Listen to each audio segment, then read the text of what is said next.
What is going on, guys? Welcome back to the channel, and today I will be reviewing Greenland. So Greenland was directed by Rick Romanwoff, and it stars Gerard Butler. And it tells the story of a comet that is heading towards Earth, and scientists originally believed that some very small fragments of it were just going to burn up in the atmosphere and nothing was actually going to make contact. But then those scientists quickly realized that they are wrong, and now this comet is threatening the lives of everyone on the planet. And Gerard Butler and his family have to race against time to see if they can survive this ordeal. So when it comes to disaster movies, they're kind of like my comfort food. They're junk food pretty much, you know, like it's not like quality, but you love it either way. You know, movies like, I don't know, Armageddon or Deep Impact or 2012 or The Day After Tomorrow.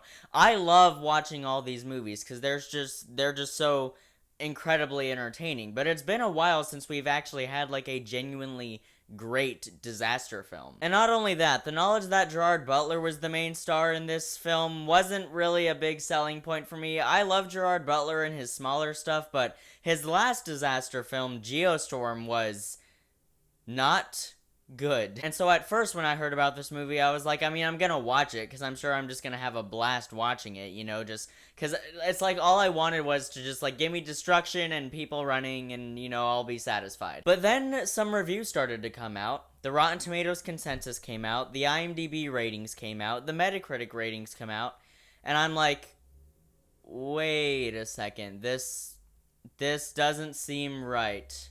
Because everything was actually very positive. So then my expectations weren't, yeah, let's go have some fun. My expectations were, let's see what this is all about. Greenland was a very, very pleasant surprise. Unlike most disaster movies, which only focus on the disaster aspects of it and showing like these giant, you know, famous landmarks getting destroyed and, you know, flames and tsunamis and buildings toppling over and earthquakes and all that stuff, this film is actually much more character-based. In fact, it's almost entirely character-based, which really took me aback. I was like, oh, you're actually, this isn't, like, you're actually giving me good characters, and they have development, and you're fleshing them out, and I care about them. This is weird. What is happening, Gerard Butler? What are you doing, man? And Gerard Butler is actually really good in this movie. I'm so glad that the writer didn't decide to make this character have an American accent, because, look, I love Gerard Butler.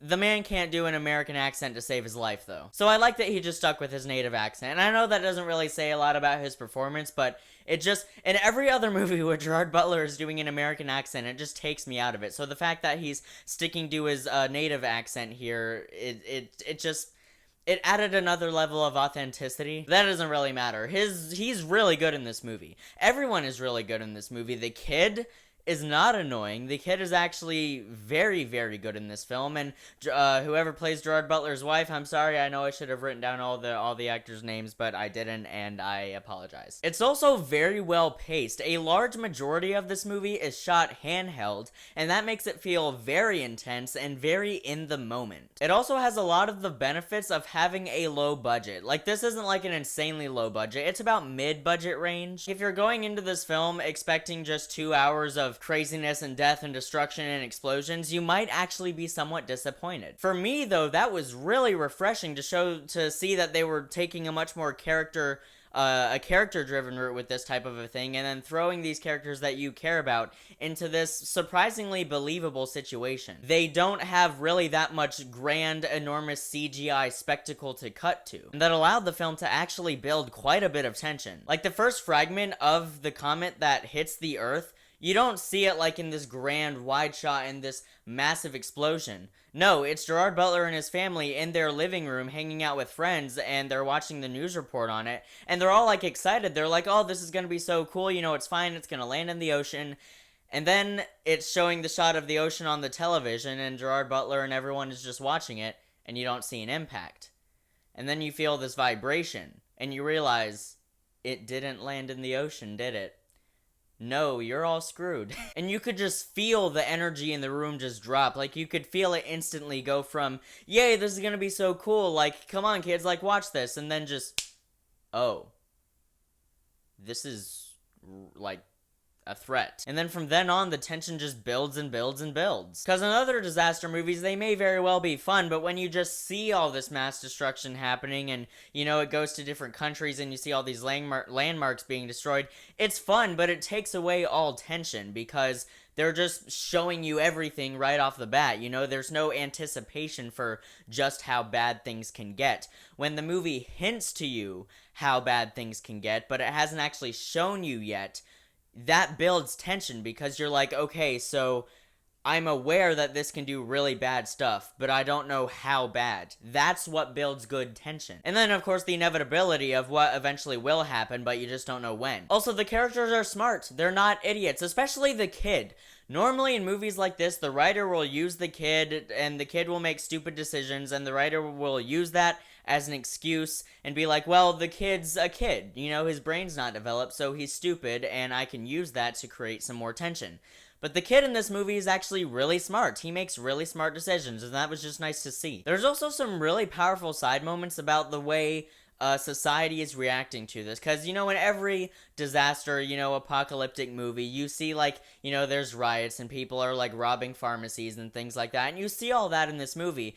But you see it, like, a lot more personally. Like, there's a scene, and no spoilers, obviously, but there's a scene where a mother and her son are, like, they have to get into this pharmacy because her son requires, an insulin shot for his diabetes, and they're going through here, but, like, there's, like, gunfire going around, people are robbing this place, but she needs this medicine, or else her son is, like, he's not gonna make it. Essentially, I'll say the mother has to shield the child's eyes from some of the things that these people are doing, but you still see some of it. You see some things in the background, and then there are some things that are explicitly shown to you, and it just hits a little different. It's like, like all these other disaster movies, they just kind of glossed over the rioting. It's like you saw it and stuff, but you never saw, like, how much pain it can, it truly causes people. And although it does show you the darker side of things like that, and, you know, just how far people will go when their life is in danger, the film also does a very good job at portraying human compassion. Yeah, you know, a lot of people will do a lot of bad stuff to survive, but that doesn't mean there wouldn't be any people out there that are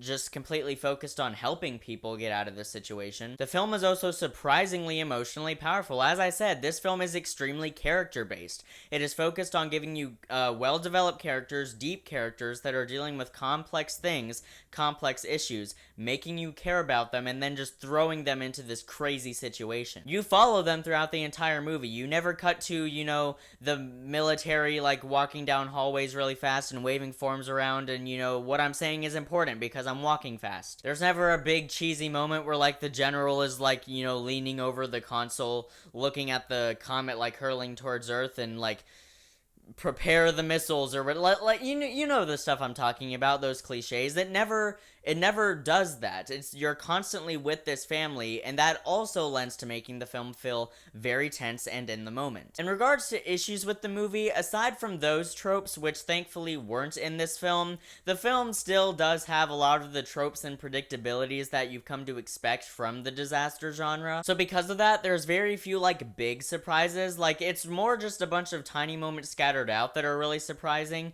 but there's never any, like, big, like, whoa, I didn't expect that. That's amazing. Like, there's never really a moment like that. But here's my opinion on tropes and cliches. If you're going to use tropes and cliches, at least do them well and do them in a way that makes it rewarding for the audience and entertaining to watch. Kind of like what Scream did for the horror genre. One specific cliche, you know, I'm thinking of is, why are you running up the stairs when you could just go out the front door? There was that amazing scene in Scream where Sydney is like, well, because they're all the same, some girl being chased by some killer who's always running up the stairs when she could be going out the front door. It's insulting. And then, like, 5 seconds later in that scene, Sydney does the exact same thing herself, but it justifies why she couldn't go out the door, but the cliche is still there. That's kind of how Greenland handles some of the disaster movie cliches, and that, in a way, did kind of subvert my expectations. So yeah, guys, Greenland is actually one of the best disaster movies I've seen in quite a while, and it actually, surprisingly enough, does stand out from all the other disaster movies we've had. And I really can't believe I'm about to say this, but Greenland